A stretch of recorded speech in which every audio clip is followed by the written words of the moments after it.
Right, horizontal cutoffs. We have here a horizontal cutoff. This one's called a perfect cut because our rook is just one rank in front of our pawn, and it's cutting off the black king from getting back to, I guess, towards the b8 square where our pawn is eventually hopefully going to promote.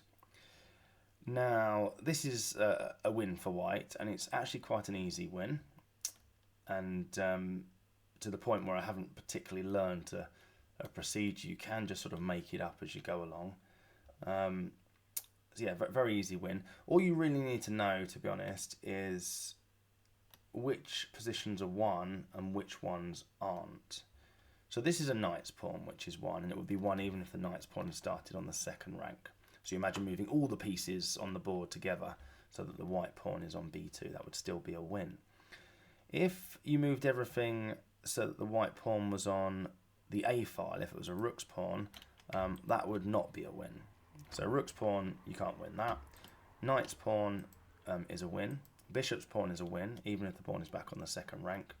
Central pawn is also a win, but something that's unusual is that it wouldn't be one if the central pawn starts on the third rank. It has to start on the fourth rank, otherwise black can actually theoretically draw that. It's pretty hard to draw it, but it is a draw. And it's all to do with the fact that there's a lot of space, very briefly, there's a lot of space over here for the rook to come down and have a bit of space to come down the a file. And then ultimately there's sort of too much space that the pawn's got to traverse, and black can end up doing a trick where the pawn sort of gets stranded on d5. It doesn't work one rank further up because the pawn doesn't get stranded on d6, it just gets pushed to d7 and then d8 equals queen. But I wouldn't get sidetracked by that. I'm not even going to cover it because I just, what's the probability of ending up in a position where it's a rook each, one pawn left on the chessboard, and it's on d3? I mean, why is a white pawn remaining on d3? So I'm going to stick my neck out and say that will just never happen in any of your games. If it does, just convert it the way you'd convert these and wait for the expert defence from your opponent, I suppose, which I'm not even sure would be forthcoming. Right, so I'm going to have a go against this. I'm going to have a go at converting this against Stockfish, just to sort of show how easy it is.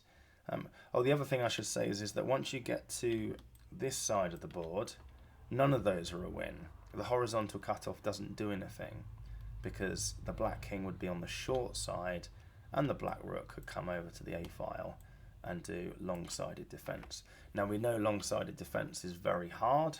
I'm going to have a go at it again in this video. That could easily go wrong.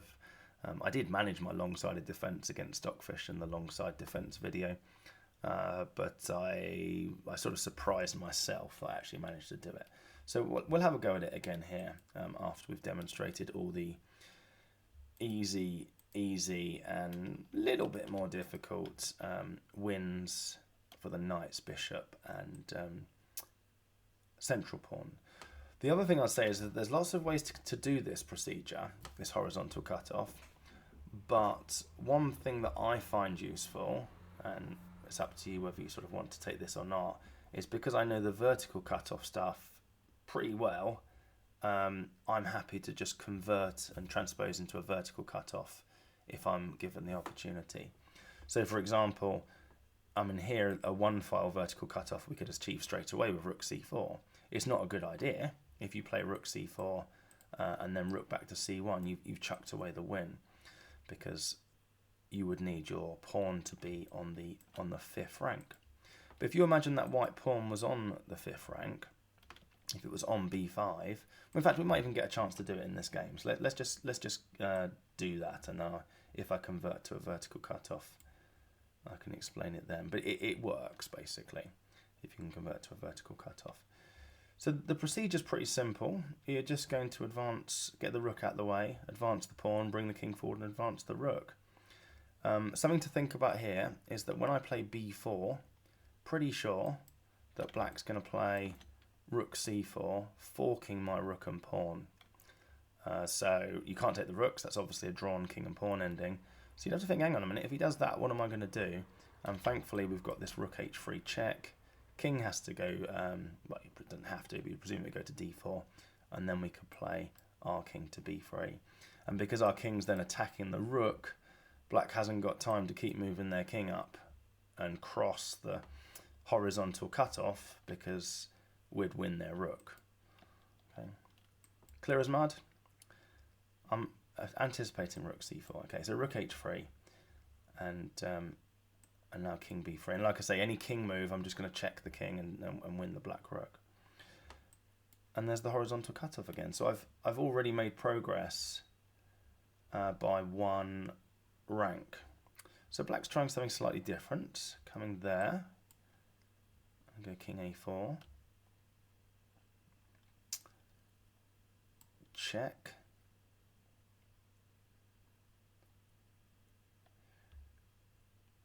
And we are going to get what I talked about. Now this pawn's only on the 4th rank, which means if the black rook was on b8, that's not far enough up the board. Okay, we're not going to get the black rook to b8 here. So let me explain what I was talking about. If I go rook c2, just to get the, I've got the vertical cutoff. Black's king's now out the game. Oh, maybe we are going to get exactly what I talked about, actually. This could be interesting. I'm just looking at king b5. Yeah, king b5. I'm going to have to play rook c4 check there, aren't I? I'm wondering if I could demonstrate it with king b3. Let me say what I was talking about anyway. Imagine our pawn was on b5 and the black rook was on b8. Okay, because the black king's out of commission, if our white king was on b4, that white king on b4 can attack the rook on b8 and defend the b5 pawn at the same time, because our pawn's on the 5th rank. Not literally, of course, but imagine the black rook just sort of delivering a series of checks on a8 and b8. The route our king would take, dodging those checks one at a time, is a5, b6, a6, obviously holding on to the b5 pawn, and then b7, attacking the rook, and the rook can't come back to b8. You couldn't do that if the pawn was still on the 4th rank. Okay, with a 1-file vertical cutoff, it would just be a draw. But because if our pawn was on the 5th, and that's something I actually worry about here, if the pawn was on the 5th rank, we could do that. So I just need to get my pawn to the 5th rank somehow. I'm thinking of king b3. I'm also thinking of king b5 followed by, if it goes rook a8, I've got rook c4 check, and then I can just defend that pawn laterally. King b3, I'm looking at rook b1 check.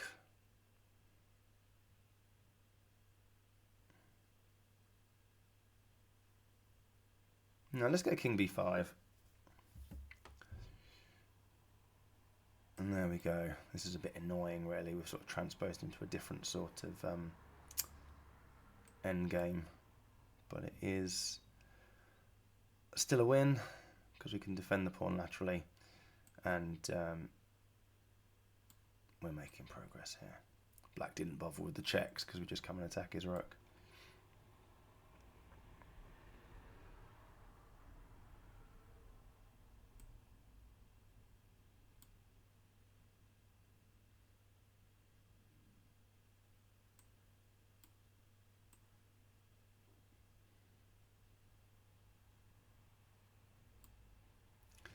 Bring the rook back, and now I'm just going to zigzag my king up to b8. If I get checked, king b7, b pawn's going forward.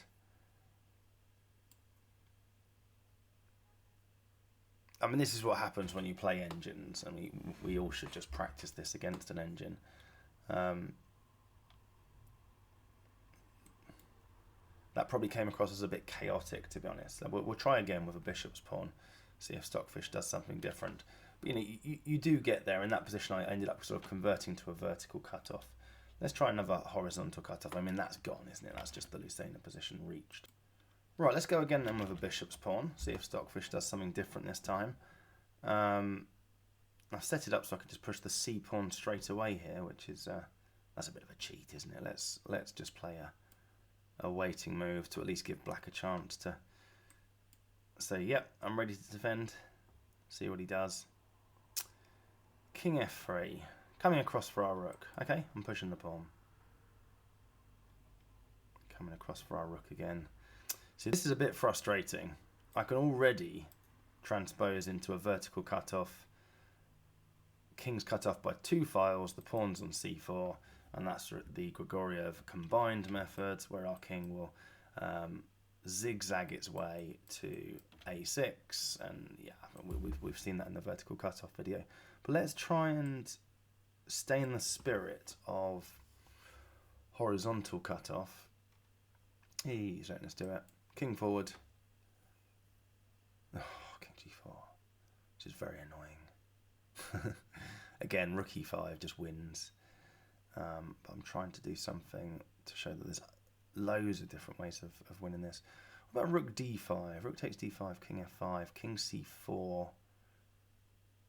Yeah, the pawn ending's one, isn't it? So black can't go into the pawn ending. Okay, cool. And we've made progress again.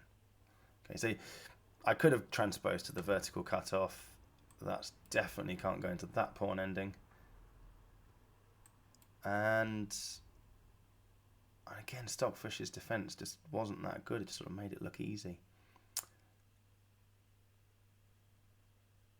I'm sort of tempted to go into a vertical cutoff now. Just got the 1 file vertical cutoff. Yeah, do you know what? I think I will. Rook down to d2. Black king's out of the game, and my king's going to go on a zigzag mission all the way to Lucena. I think there is actually a place called Lucena in Andalusia. As well as a person who apparently didn't come up with this, or wrote a book in the 16th century or something that didn't have this in it. So it was one of those misattributions. Sort of, I've tended to not really care too much about the history of chess, but I vaguely remember reading that. And yeah, we've reached the Lucena position on me. King to f7, presumably. Rook e4, and we're done. So we don't need to see any more of that. Right, let's give Stockfish another try, and I'm sure this one might be a bit more difficult. I might have to do a bit more thinking. Horizontal cutoff when the pawn's on the central file. Just learn as a fact, or read. Where is it? Read this book. I strongly recommend everyone just buys this book. I think it's a brilliant book. Said that many times. And Jesus de la Villa goes through why, for a central rank pawn on the 3rd rank, black's got this extra defensive procedure. I'm claiming the probability of such a position ever occurring in a chess game is so small that let's just not bother with it. I'm going to stick my neck out on that one. And have a go at this. I mean, I've already ready to push the pawn to the 5th rank, so that's no good. That's a bit of a cheat. Let's give Stockfish a chance. So he's got a bit more space to play with this time. Over here on the A file, which I don't like, and yeah, I think we might have to do some slightly different stuff. Let's see. I mean, if I go Rook h5, I've got a feeling I'll go King g4 straight away. So it's a little bit more fiddly. I might have to play King c4, and if I get checks, I can go Rook to c5.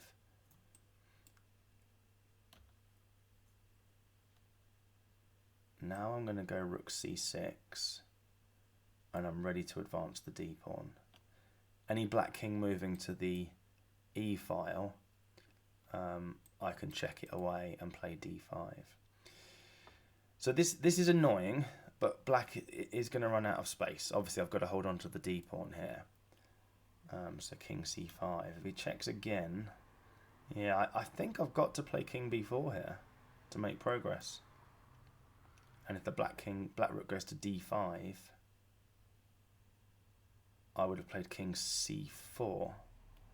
So you can see that if this pawn was just 1 rank further over here, you can see that would have been trouble, because there wouldn't have been enough space to defend the d pawn and attack the rook at the same time. Again, not literally, but you know, when I talk about a king attacking a rook and defending a pawn at the same time, in that zigzag thing, it's with the zigzag thing as I just showed you there.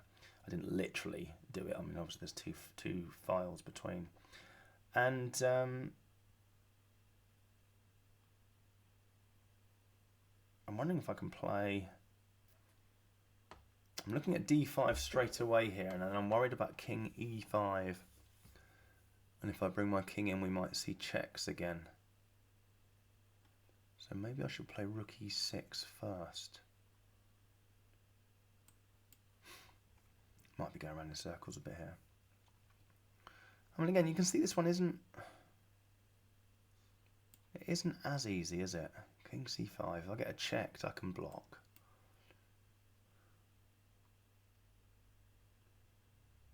And finally I can make progress, because I was worried a minute ago, it might have been an unnecessary worry, but I was worried about the king already being on e5 when this check is received. Okay, here it's okay, because I can do the zigzag thing to attack the rook if we see rook a4. Okay, so we're here now. Can I go rook c7?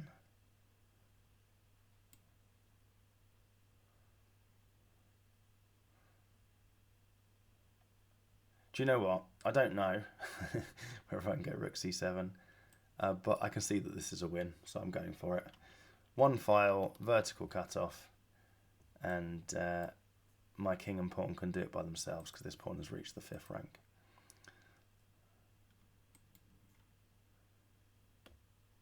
So yeah, a bit harder with a central pawn. Well, I mean, no one will be watching this video thinking, wow, this guy, he really knows what he's doing, because you might be thinking, are you sure you know what you're doing? Like, I'm sure enough that I can convert this. I'm happy enough with it. And let's go here. Can we go d7? Yeah, let's go d7. The king's just out of the game. It's just our king and pawn against the rook.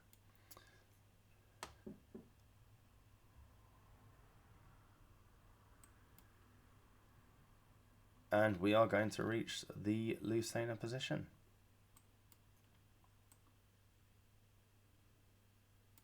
There it is. Where's black going to put his rook? Go there. Check. King g7 presumably. Rook f4. It's done. Okay, and we don't need to see any more of that.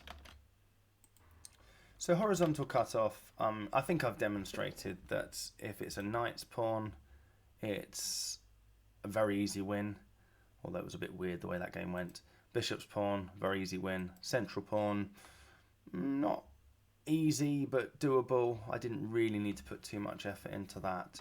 And then once we get this far, this is the long side, and this is no longer a win. This horizontal cutoff that you've got here doesn't do anything. As long as black plays the long side defence well. Now we know long side defence is very hard. I'm going to have another go at it now against Stockfish, just to show that this horizontal cutoff is useless. What we'll probably see is that I'm useless, but a good player should now actually be able to defend this with the black pieces, albeit being very hard. So let's have a go. So I've got the board turned round. Our king's already in a pretty good spot and can't go anywhere. In a minute, if that pawn ever reaches the 6th rank, remember our king's going to be hovering around here. Although I'm hoping I might get into a Philidor or a Klingenhorwitz setup before that. So off to the long side with the rook. And let's see what white does. Right. King d5. It feels like I want to come in with my king here, king f5.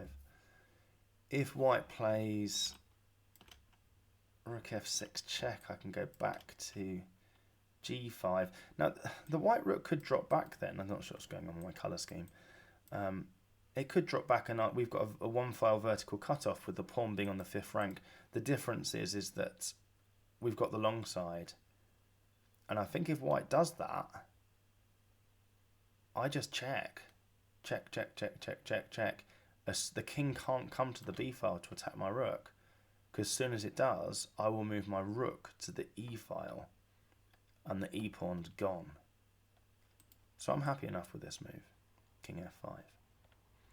We might even see the game play out like that. Okay. I'm coming back here.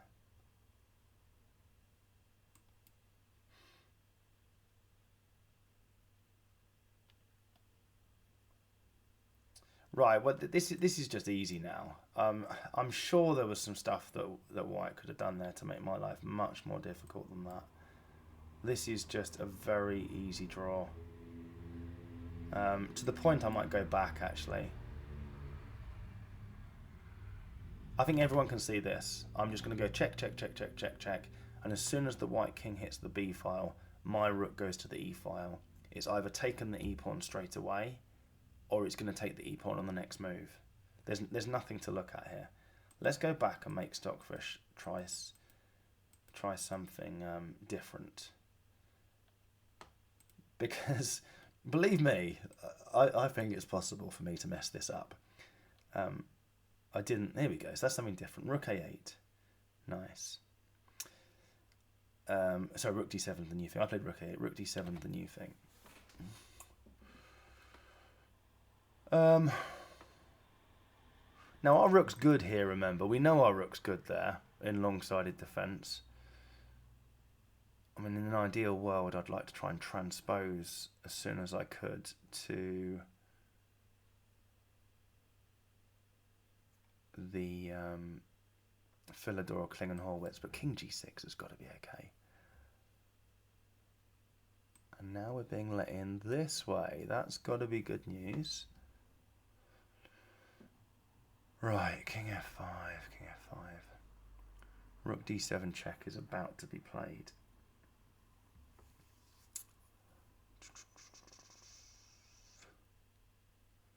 When it is, if I go, so Rook D7 check's about to be played, I'm going to play King E8.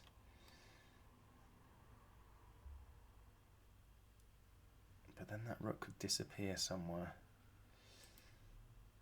Rook A1's the move I want to play. I'm just looking at where does that rook go after that.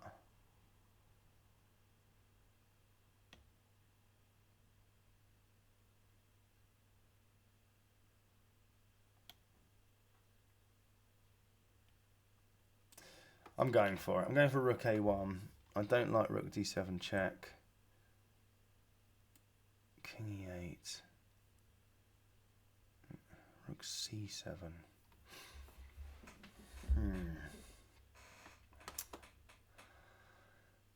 Oh, if King F8, I don't like King F6.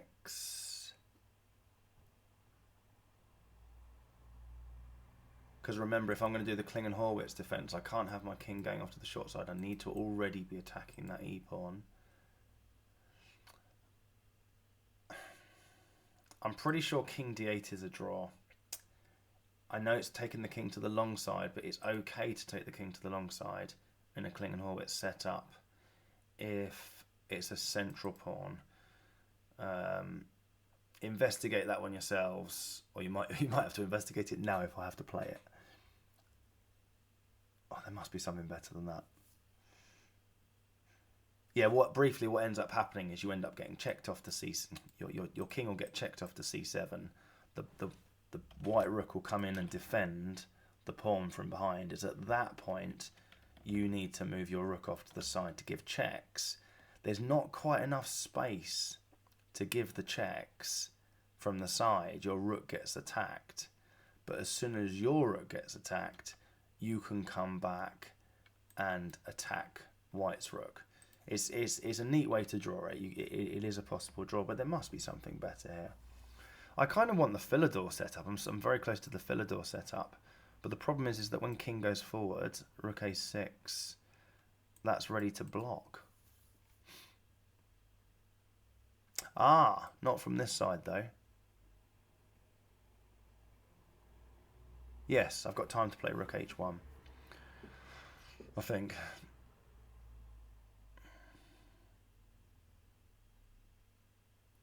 Rook there, okay, a7. Isn't that just a nothing move? Hang on, this is the Philidor position. Woo! Oh. Careful on that side. Let's go. Or do I need to be careful on that side? Yeah, no, I don't. I can just go anywhere in the third rank now. So I'm going mad. I don't need to be careful on that side, because the whole point is that if the king's already on f6, rook down on this side, e6 block to check. Now I just do nothing. This is easy, easy, easy. Philidor position. Again, I think I've demonstrated there that I don't 100%... I'm not completely on long-sided defence. But I did it twice. I actually defended it twice there against Stockfish. So keep practicing these things, and you do eventually get there. I mean, I've obviously played that perfectly because I've drawn against Stockfish twice. And the first time it was easy, and the second time it was more difficult. But do we need to see much more of this? I'm sure everyone must be convinced by now. This is just the Philidor position, isn't it? So yeah, let's stop this, because this is a draw. Stockfish is going to just do another 50 moves on us. Right, last but not least, in horizontal cut-offs, this is called an imperfect cut, because the rook is cutting off the black king horizontally, sure, but it's 2 ranks in front of the pawn. And whilst these positions are much more rare, if you know what you're doing as the defending side as black, then this is just a draw. I'm going to play it as black against Stockfish and try and demonstrate that it's a very easy draw as long as you know what you're doing. And yeah, it is a very easy draw, I think. Let's give it a go. So black to play. My king's already in a very good spot. If this white pawn comes forward, I'm going to bring my king into c5. Okay. The white rook's horizontally cutting us off. So if it stops doing that, we're just going to make our way back with the king. There's no way for the white king to make progress this way. So the very simple draw is you just take the a file. If you get an imperfect cut as the attacking side, take the a file. If you get the imperfect cut as the defending side, take the a file. Whoever's the first to take the a file will get the desirable result here. And it's very, very easy. There's absolutely nothing that white can do here, because they can't stop our king getting to c5. As soon as that pawn is pushed, our king will come to c5. There's no way to challenge the rook.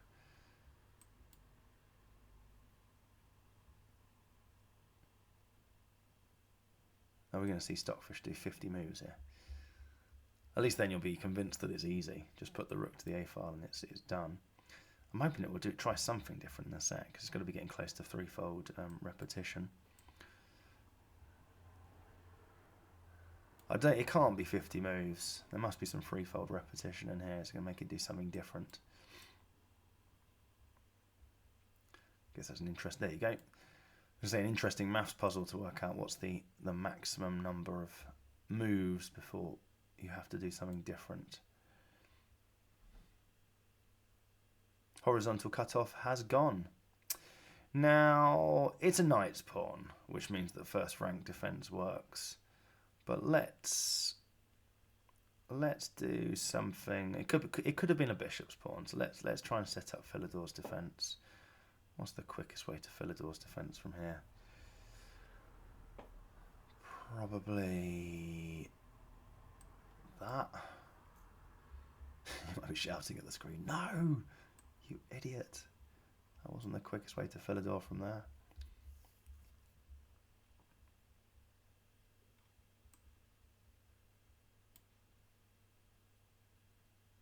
Yeah, it was.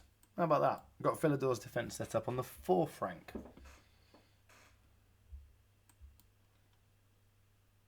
Done. So one of the things I said in the Philidor defense video is that it could be done on any rank.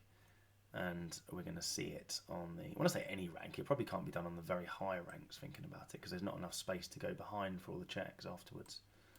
But it can be done on the 3rd rank, can be done on the 4th rank, probably can be done on the 5th rank. Remember, we've always got these 2 squares to move with our king. If the 7th rank was the end of the chessboard, this would still be a draw. But I mean, how easy was that? The whole thing, imperfect, horizontal cut, just didn't achieve anything. And you just put your rook on a8. Always, it doesn't have to be a8 or whatever the adjacent file is. If it's a bishop's pawn, it would have been b8. Whoever's first to that adjacent file gets the desirable result. Pawn's pushed. Now we go back. That's the Philidor technique. You hold the, well, in this case, the 4th rank until the pawn is pushed, and then you come back and you check until tomorrow. I think we're going to see a couple more checks from Stockfish. Nope. Okay. Let the checking commence. I think we might see the pawn lost quite quickly, way before the 50 moves as well here. White's only got a limited number of moves. He's going to go back and defend the pawn. Oh, no, there you go, pawn gone. The end. So yeah, quick summary. If it's a knight's pawn and you've got the perfect cut, it's a win. If it's a bishop's pawn, it's a win. It could start on the 2nd rank, doesn't matter, it's still a win. You just can go up 1 rank at a time. Always be ready to transpose into a vertical cutoff if you know those positions well. I feel I do know those positions pretty well, so I'm always happy to go into those. I regard them as simpler. Jesus de la Villa disagrees with me, but what does he know?